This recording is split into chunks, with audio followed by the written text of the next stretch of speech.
Софија е влезена во многу опасен наратив кој е спротивен со стратешките интереси и на Европската унија и на НАТО, порача министерот за надворешни работи Тимчо Муцуцки по враќањето од НАТО самитот во Хаг.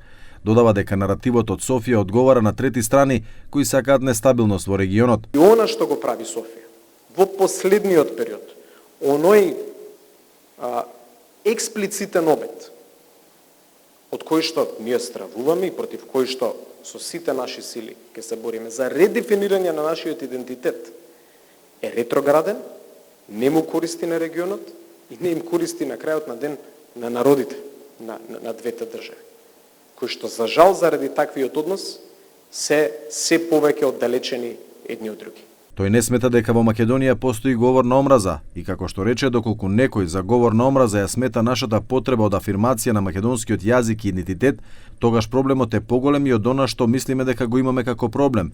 Воедно смета дека пресудите во Европскиот суд за човекови права не може да се игнорираат и тоа се факти и реалност која постои.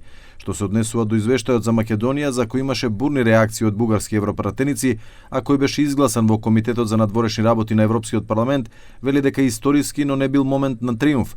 Додава дека не се знае дали ќе биде изгласан во Европскиот парламент. Ние со нашиот ангажман како влада, премиерот, председателката, јас како министер, други наши колеги, ќе направиме се што можеме да упатиме на разум и свест во рамките на европските институции. Верува дека Европскиот парламент ќе действува во рамките на оние европски вредности кои што се основната причина зошто големото мнозинство на граѓани на нашата држава сакаат ние да станеме земја членка на Европската унија.